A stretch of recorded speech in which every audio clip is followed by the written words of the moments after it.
this evening, as you know, is psychedelics and Buddhism on my side, and Buddhism and psychedelics on that side.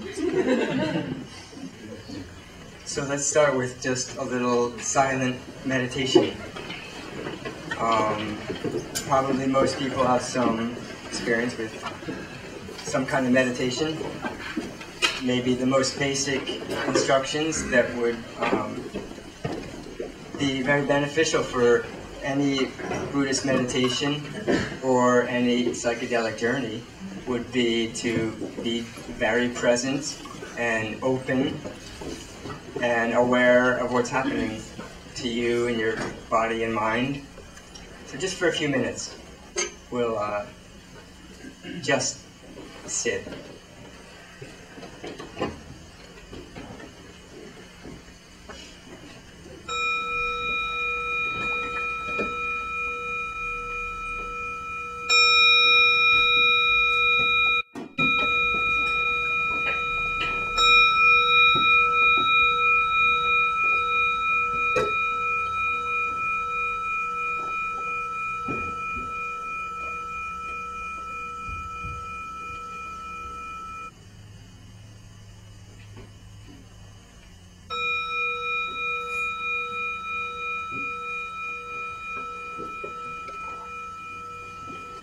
My name is Kokyo.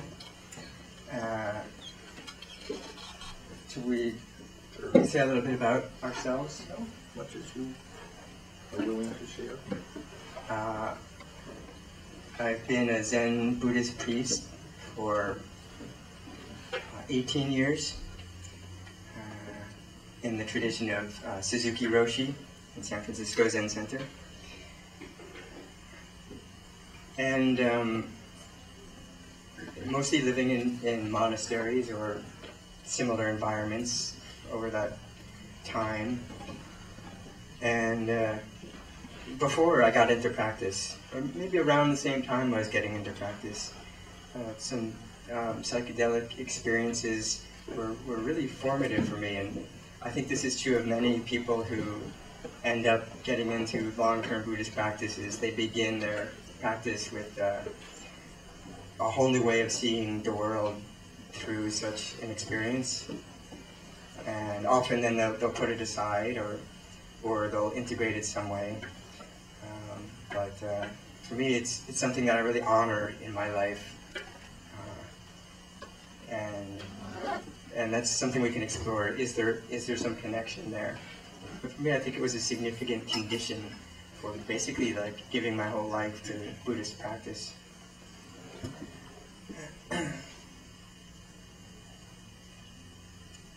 You say a little bit about yourself?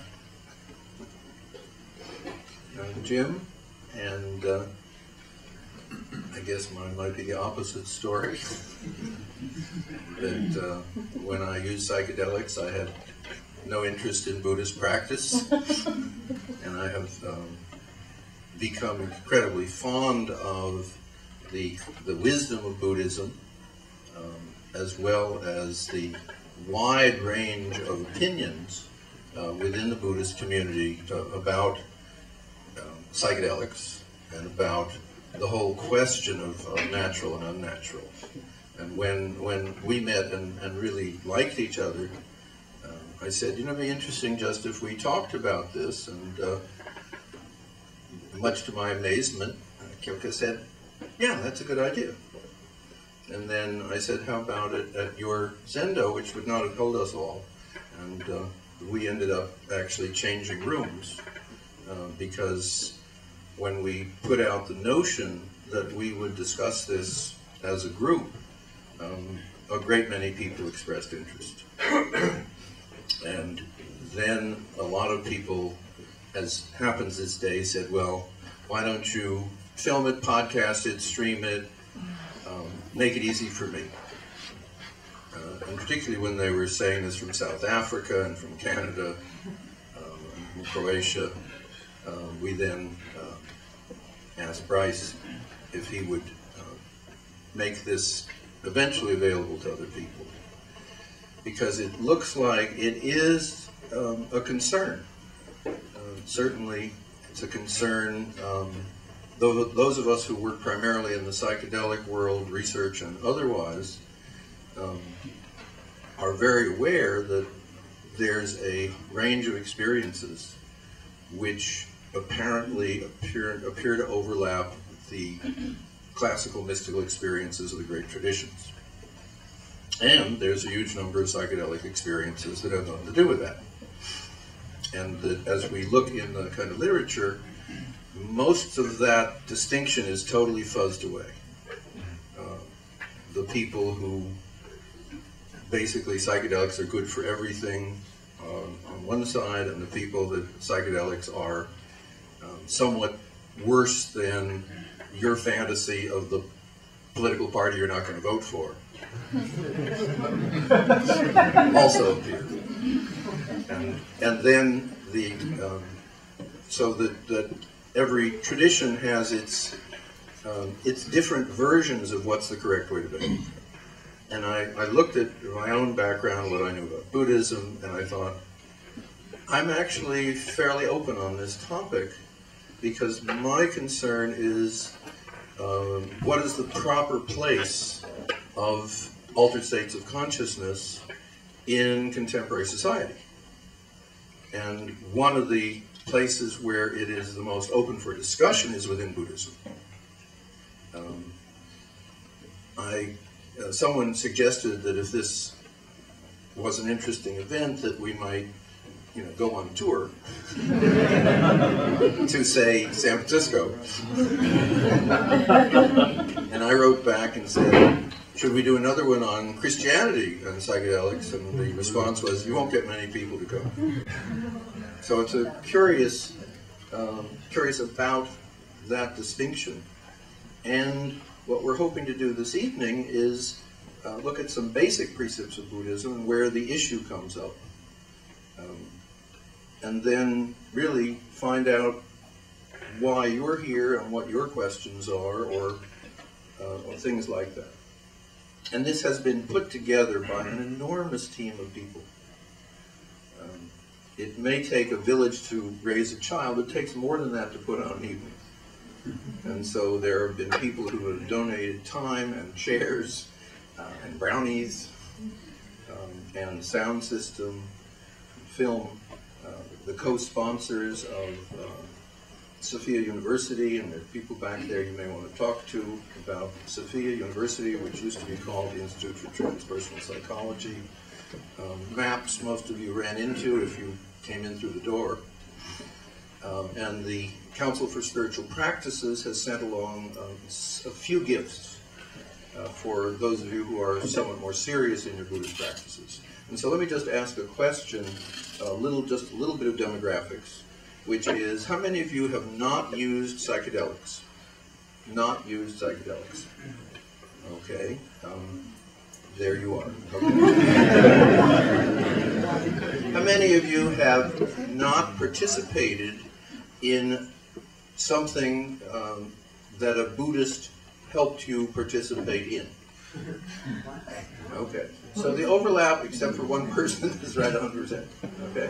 Which statistically, he gets to be thrown out. That's how psychology science works. If there's something that goes against your preconception, you then screw around with the data long enough until you hear it.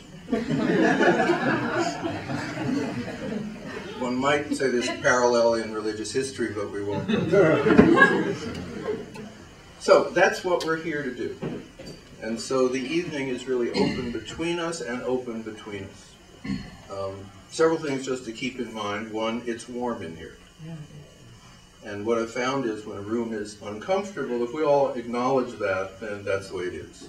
And so this is not San Francisco, where one is allowed to take off as much as you wish, but you are welcome to take off an awful lot, should you wish. And we will have breaks. Bathrooms are down this hallway. And I think that probably handles the basics. I'll be handing out, this is a question.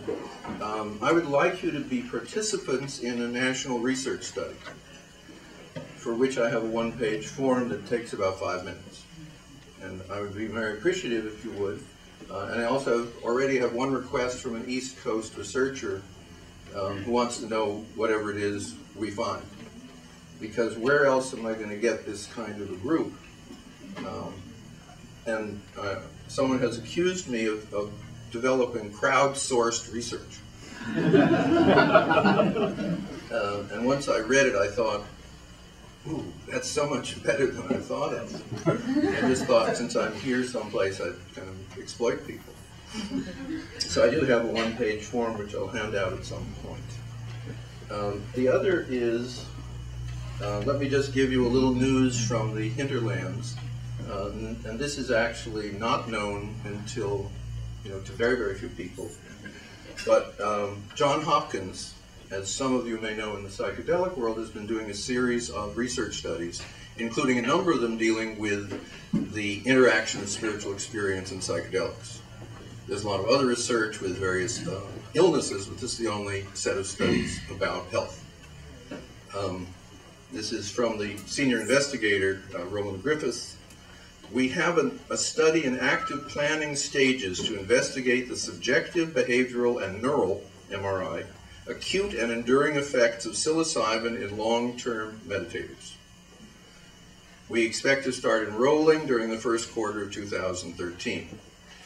Because of the many study visits over the course of 4 months, participants will be restricted to those that live within easy commuting distance of Johns Hopkins. If you have people who live near Johns Hopkins, which is in Baltimore, who are already serious meditators, they're doing a study at the moment where they're saying to people, we'll give you psilocybin if you will meditate. That one actually filled pretty fast. So anyway, that is also the level of seriousness that is going on. So they're looking at it in a kind of a scientific paradigm. We're looking at it in, I'd say, a Buddhist paradigm. So let's talk Buddhism for a while. Thank you. Just to kind of set the stage a little bit from the Buddhist perspective.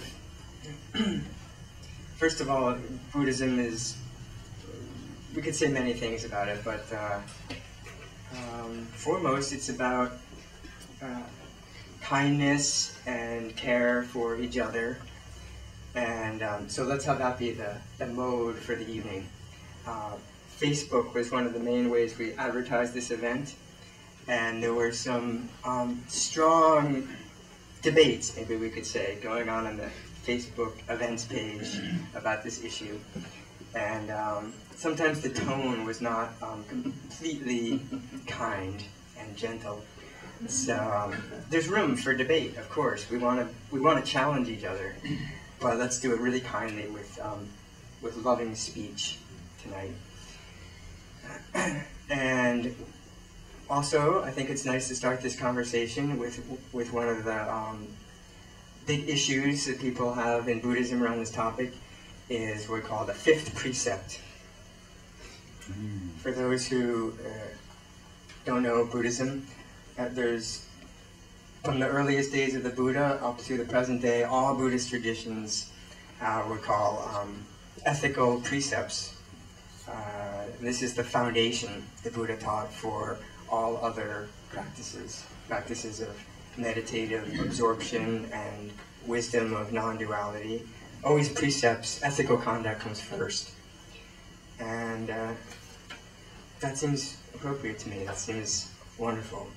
We could say it comes first and it comes last too, because in the end, a realization of non-duality, say, is for the purpose of meeting others with love and compassion and non-separation.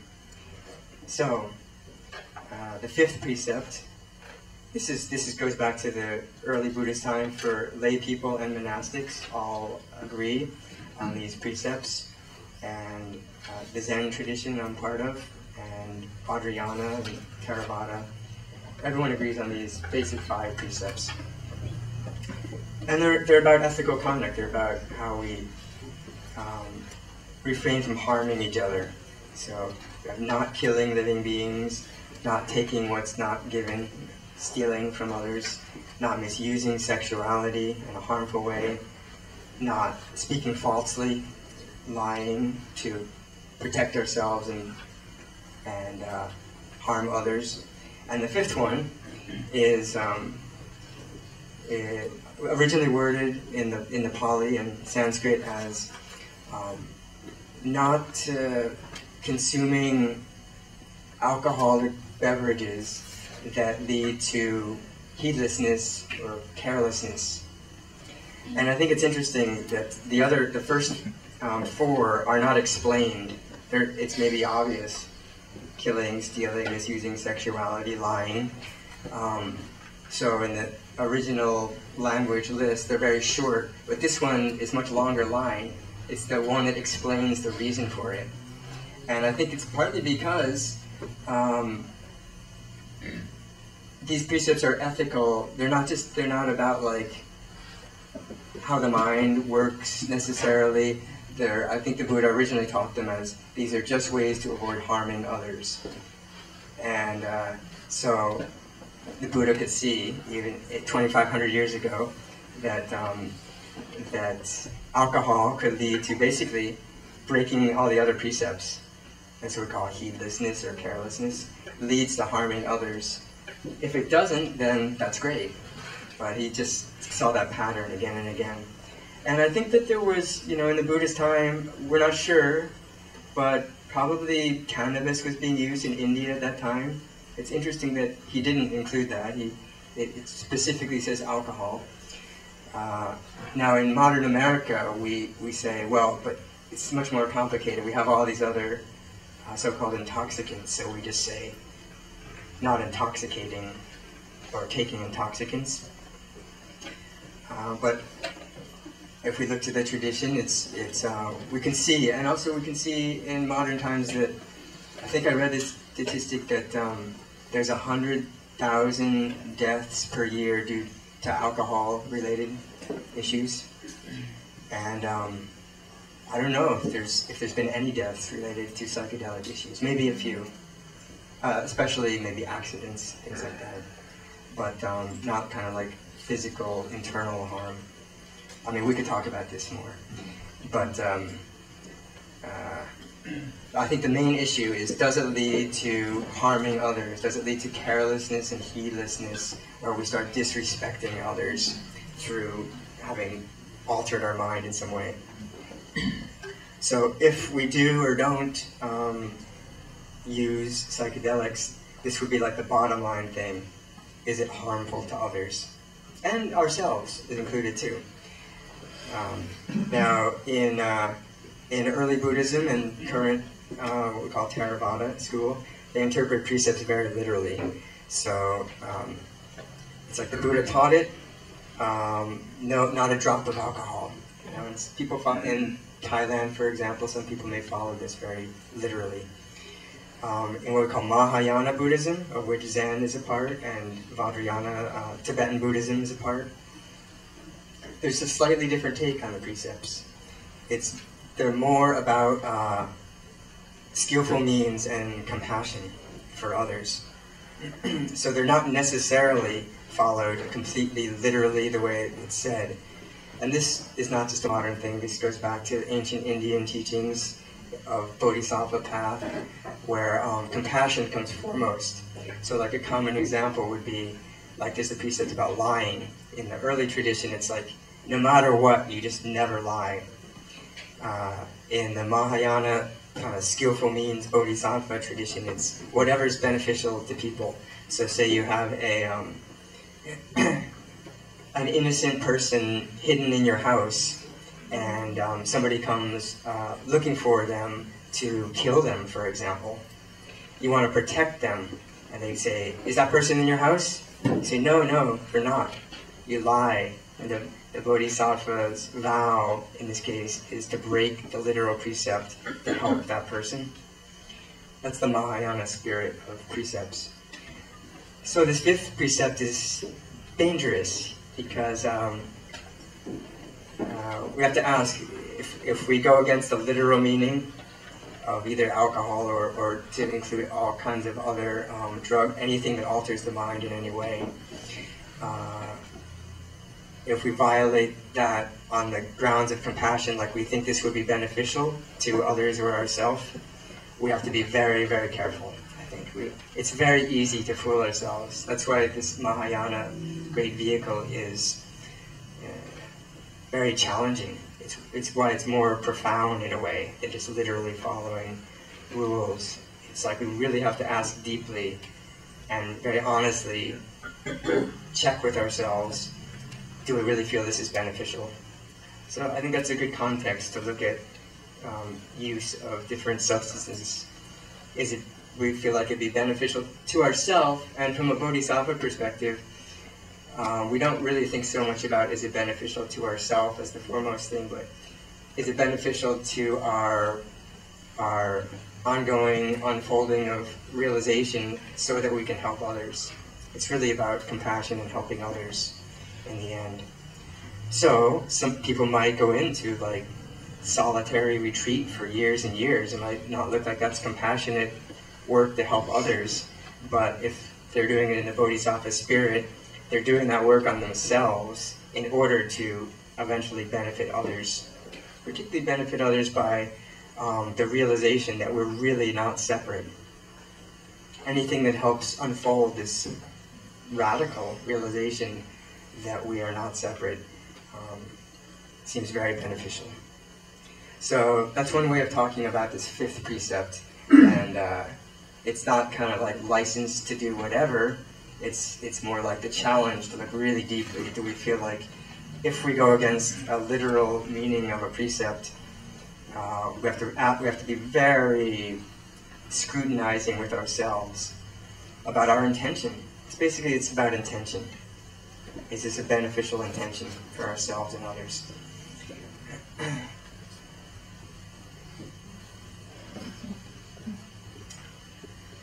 Maybe that's enough on that point. Seems to me one of the issues I see in the arguments rarely are at this sensible level, but the argument internally is a serious question: is does the use of psychedelics, to having psychedelic experiences, improve or degrade my practice? Now, this isn't yet outside of the person, so this discussion about this question about what does it do to practice is very internal. And I have been educating myself with, of course, the help of divine providence, meaning people send me stuff who I've never met about something else, and in it is a little gem. And just looking. And today I was told this, I want to give you a few of these so it's a little bit of what the issues are personally. This is an Alan Watts story that Tom told me this afternoon, that Alan, near the end of his life, and Alan was one of the great popularizers of Buddhism, and within the Buddhist community there are two points of view: too much popularization, etc., or good for you, Alan. Near the end of his life, he was asked by a young man, is it worthwhile to take LSD? Seems kind of right in your face.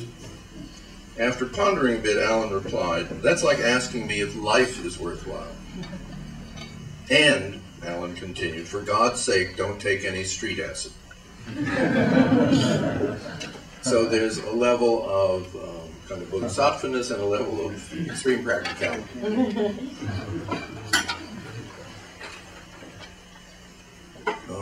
There's a website which I don't necessarily recommend called DMT Nexus, that some of you may know. This is from October 6th. I can say this after a lifetime of meditating and only two trips on shrooms done in the last 10 days. Psychedelics are not just the trip.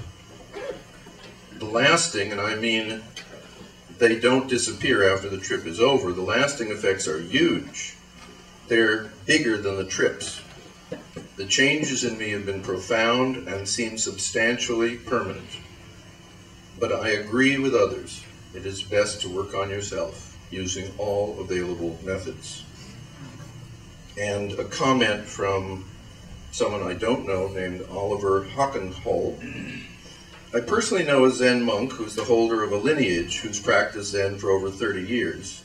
His one experience with MDMA was the only experience, as he reported it, that allowed a full opening of his heart. And from someone, this is a professor who has, until very, very recently, after he retired, not mentioned a vast number of high dosage LSD experiences. This is a little piece of an article that he recently wrote. After the collective purification ended, I was spun into the radiance of what, using Buddhist vocabulary, I perceived to be the domain of diamond luminosity. I've known light many times before, but this was an exceptionally pure light. The domain captivated me so completely that it completely extinguished any interest I had in exploring the various subtle dimensions of archetypical reality that had previously fascinated me. This was a different order of reality altogether. Its clarity was so overwhelming, its energy so pure, that returning to it quickly became my deepest agenda in future sessions. After my first initiation into this reality, it took 5 sessions of intense purification and surrender before the doors opened again and I was returned to the diamond light, now experienced in a slightly deeper and even purer form. And he goes on. We can have lots of questions about what any of these people are talking about, but I think it brings up perhaps the, to me, a very practical question, which is, one, are psychedelics beneficial in the sense of moving you towards living life more like a bodhisattva, or at a less exciting level, are they good for the level you are now, since what I've found when you do these kind of public events, that most of the bodhisattvas don't come. They have compassion for us doing this, but they really don't show up. So if I'm wrong on some of your bodhisattvas, just levitate just enough so you can see, and we will end the evening right there. We'll all work with you. But since some of us are not yet at the bodhisattvic level, at least in this lifetime, those are real questions.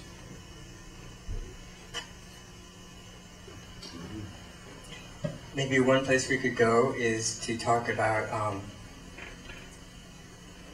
you mentioned those experiences. What are the qualities of experience that would be, could be in accord with Buddhism from a psychedelic experience? Because there's lots of things that happen on a psychedelic experience that maybe you mentioned have nothing to do with Buddhism. Maybe the majority of any church. So, what are they? This might just be one useful framework to think about. And a lot of people have written about this, tried to define different qualities. The one that is my favorite so far is pretty old. Walter Pahnke is the so-called Good Friday experiment. Some people may know. This was in 1966. Jim probably knows some of the people involved in this. It was in the Christian setting, but these were theological students in seminary school on a Good Friday service that were given psilocybin as a scientific experiment with a placebo for some people, and so they tried to really, check it out. And they came up beforehand with the kind of like they call it the 9-category typology of mystical state of consciousness. So kind of like list of qualities of mystical experience. And we usually don't use that word so much in Buddhism, in my experience. Mystical experience, it sounds a little too far out or something. But when I looked up mystical in the dictionary, it says, having the nature of an individual, direct, subjective communion with either with God or with ultimate reality. So in that case, if we say direct communion with ultimate reality, that sounds very much in accord with Buddha Dharma. And the actual definitions here also were a nice list talking about the experience in Buddhism. Also, we'd say in Buddhism, especially again from the Bodhisattva Mahayana perspective, that it's not about mystical experience or communion with ultimate reality for its own sake. You know, even though that might be really wonderful, that's not the point in and of itself. You could say the point of realizing non-duality or communion with ultimate truth is both for personal liberation from one's own bondage and suffering and discontent. It's a basic Buddhist teaching that the root of all our problems is the belief that things are separate and outside us, and that things like substantially exist in and of themselves. So the insight that those are actually illusions is profoundly can release one from all kinds of suffering, if it's deeply realized and then integrated into one's life. But even more, we could say in Buddhism, in Mahayana Buddhism, that the purpose of that very insight is not even our own liberation from suffering. It's so that we can really help others and really meet others with complete openness and sense of non-separation. That's the Bodhisattva path. So, realization of non-duality, non-separation, that people aren't who we think they are, and that the people aren't who we think they are, is very beneficial to those people that we meet. So with that in mind, as the kind of like overarching goal, we could say, of Mahayana Buddhism, here's some categories of so-called mystical states of consciousness. One is unity, and defined as both the internal unity, that is the loss of usual sensory impressions about relating to the external world, and the loss of self, but without becoming unconscious. In a way, we lose our self when we go to sleep at night, but while remaining fully conscious, no sense of me as a separate individual. In the most complete experiences of this kind, there is pure awareness with no content and no external or internal distinctions. The awareness of oneness or unity or non-duality is experienced and remembered afterwards. So that's internal unity.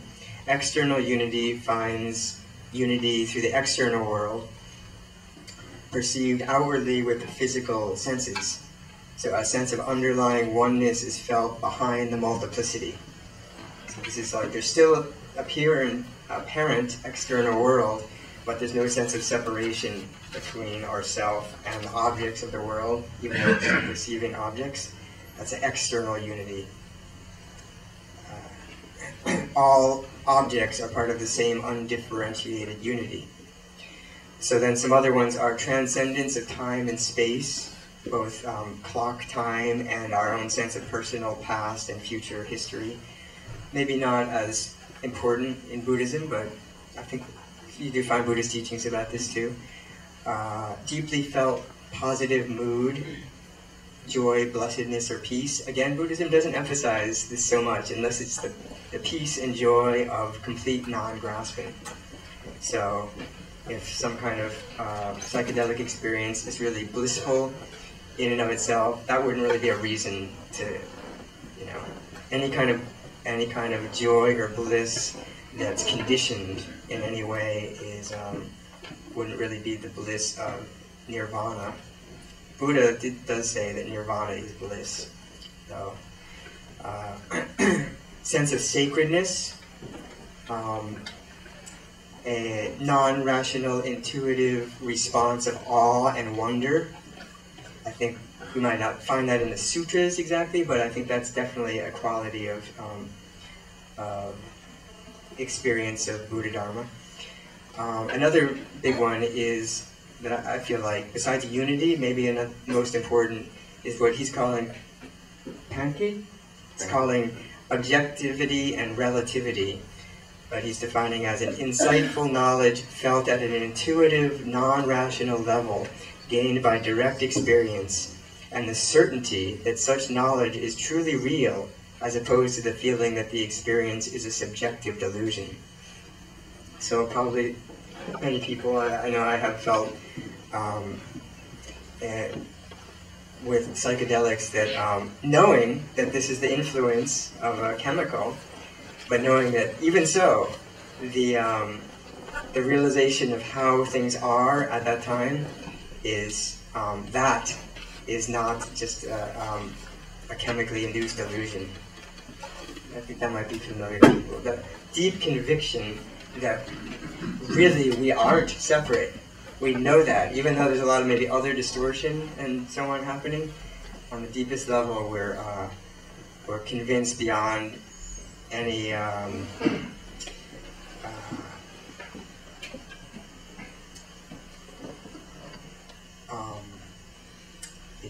rational thought.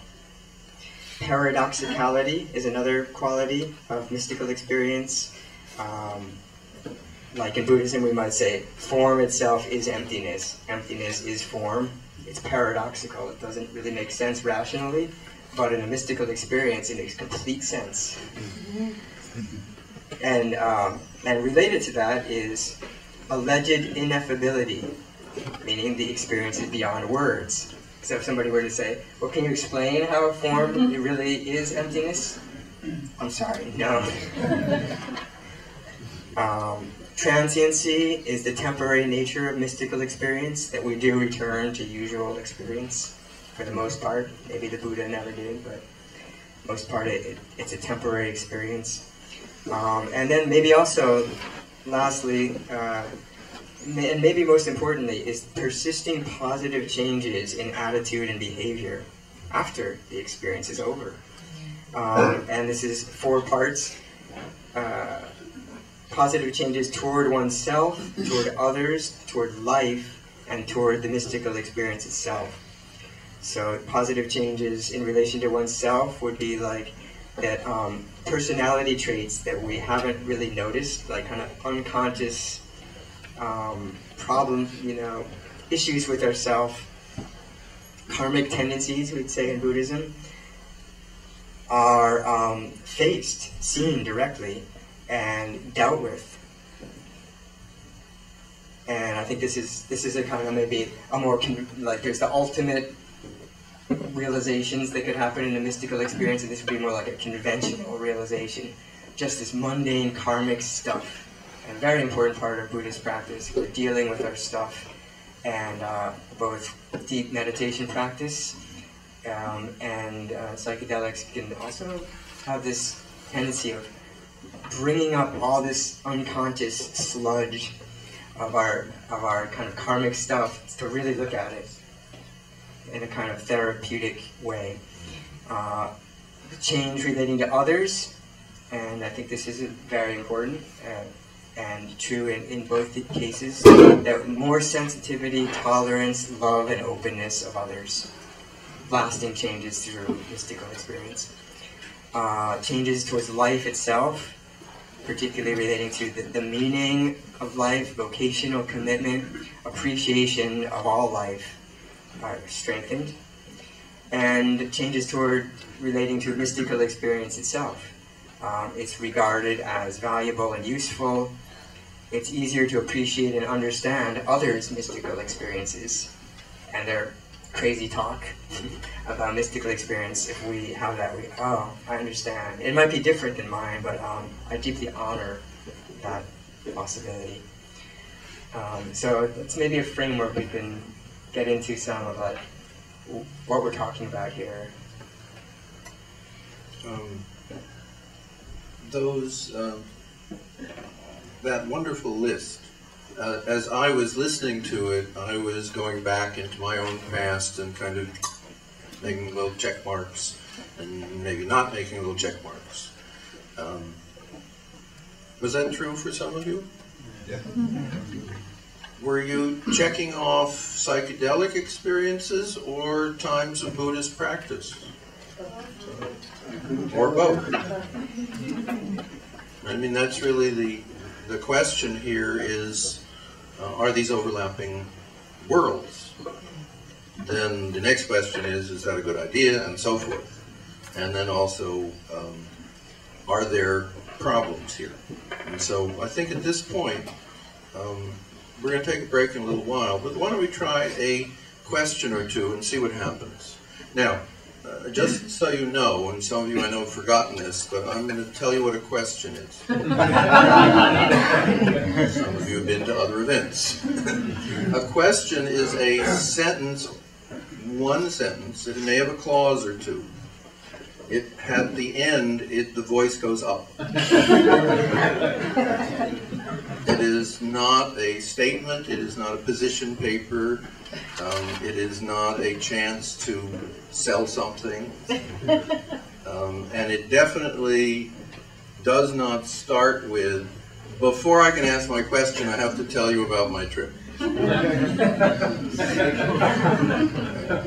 I assure you in this very sophisticated audience that should your trip have been a meditative experience in Sesshin, or had it been dropping MDA at Burning Man after 36 hours of no sleep, we know what you're talking about.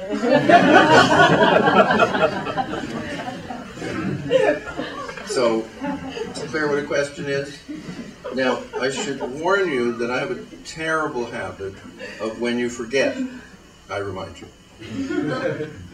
Such as, thank you, and then we'll go to someone else.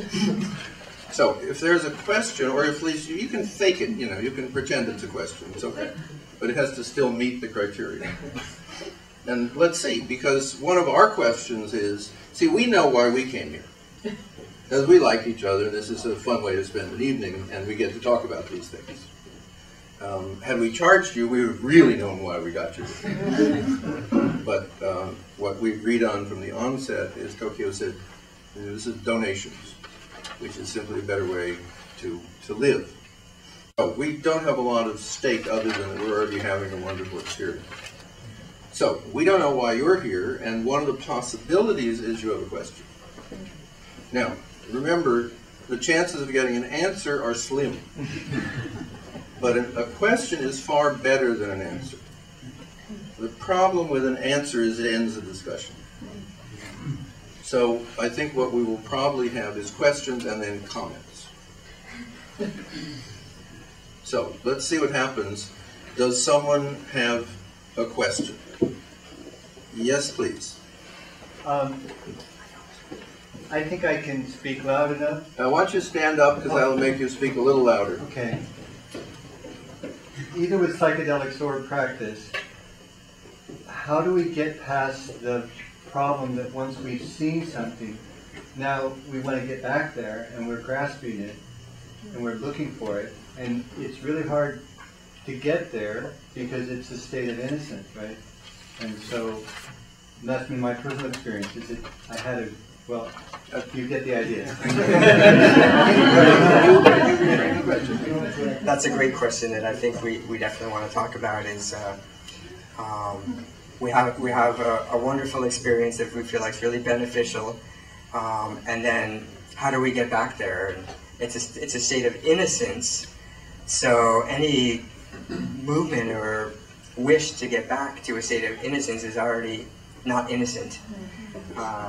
And this is, yeah, a very major issue in Buddhist practice, and maybe not talked about so much in psychedelic practice, but I think should be, because that's what we call, like, you know, grasping or attachment. That we have an experience and then, like, I got to get that again, and that's the definition of discontent in Buddhism. That's it. It's not talked about in psychedelics enough, no. But it is that wonderful paradox of, I just did this and then this incredibly wonderful thing happened and I want it again, so the question is, do you have any stuff on you? And how fast can I get back there? I have a book out called Psychedelic Explorer's Guide, and one of the unread parts says, after you've had a major experience, if within the first 6 weeks after it you feel you need to get back there, all you're doing is avoiding something that's come up. And that wait another 6 weeks or 6 months if you're serious. So there's a tendency to say, well, it was fine out there and it's crummy here. Obviously the solution is to go back there. There may be a similar problem in Buddhism of if things aren't going well, if you meditate long enough, maybe the person will leave. And also, of course, I'm intrigued by the question of, let us say you've had this experience of bliss, and what we now know, at least in psychedelics, the first actually genuinely interesting and new research in decades is that the blood flow to the parts of the brain that identify you as you are less. So literally, as we know from the meditative traditions, if you get out of the way, the universe brightens. Now the thing that always interests me is, if I want that, and the I that wants it is going to be diminished if I get it, I can't get it. Because it's the me that gets out of the way can never get it. That's my concern. But maybe, of course, if I had the right psychedelic, one of the new ones maybe, then it would be different. And you can see the problem. A quote that comes to mind about that from Dogen Zenji, the founder of our Japanese Zen tradition, is a person cannot realize Buddha Dharma. Yeah. Only a Buddha can realize Buddha Dharma.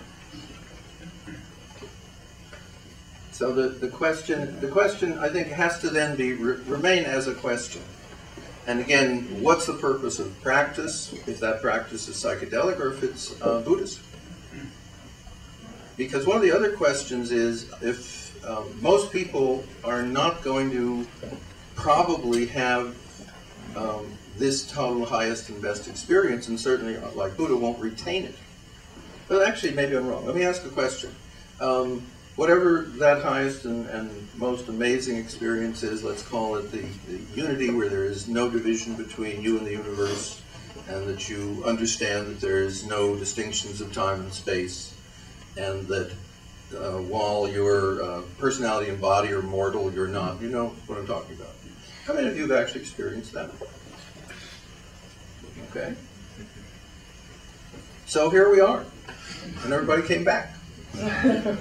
And I know in the many people I've sat with, one of the questions that they ask when they come back is, why did I come back into this body with all of its neurotic problems? When I was out there, it was clear that I wasn't necessarily attached to it. And the answer is that I'm the famous idea, but I know the problem.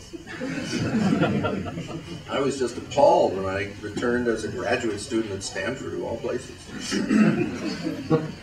And it was clear that this was not the right place to work out this particular karmic destiny that I was experiencing.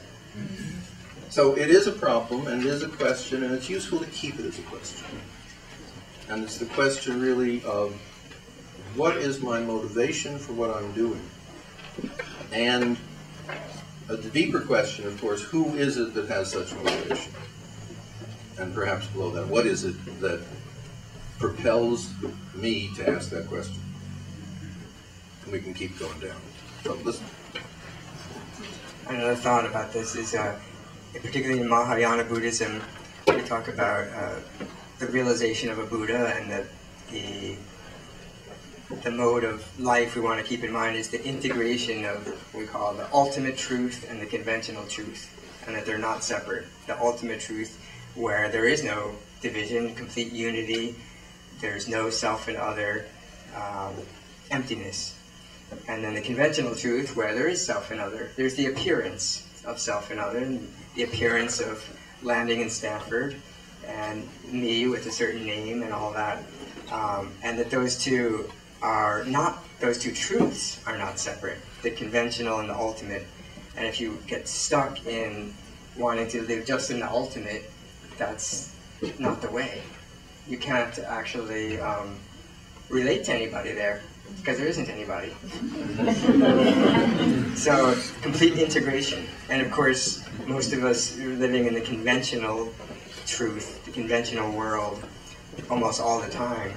So, we need to realize the ultimate truth, but we need to be, as Nagarjuna, one of the great Indian ancestors, says, in order to realize the ultimate truth, you have to be completely grounded in the conventional truth, which means like these ethical precepts and so on. If we kind of neglect how we're taking care of ourselves and people, then it's actually impossible to realize the ultimate truth. At least in Buddhism. This is something where in the psychedelic world, some people might say, let's bypass the conventional and go straight to the ultimate, and this could be a problem. Right. There's a wonderful term called the spiritual bypass. That's when you realize you're God and you're still screwed up. And for those of us who like that, or acknowledge that, you think, well, the alternative is to never quite get there. And from the psychedelic point of view, that seems unnecessary. And so it's the question of climbing the mountain to the peak. And many people I've talked to said it's necessary to do it gradually. And other people have said, well, I'd kind of like to take a helicopter to the top and really look around and see if it's worth all that climbing. Alan Watts had a great book called This Is It. And then he had another book because that wasn't it.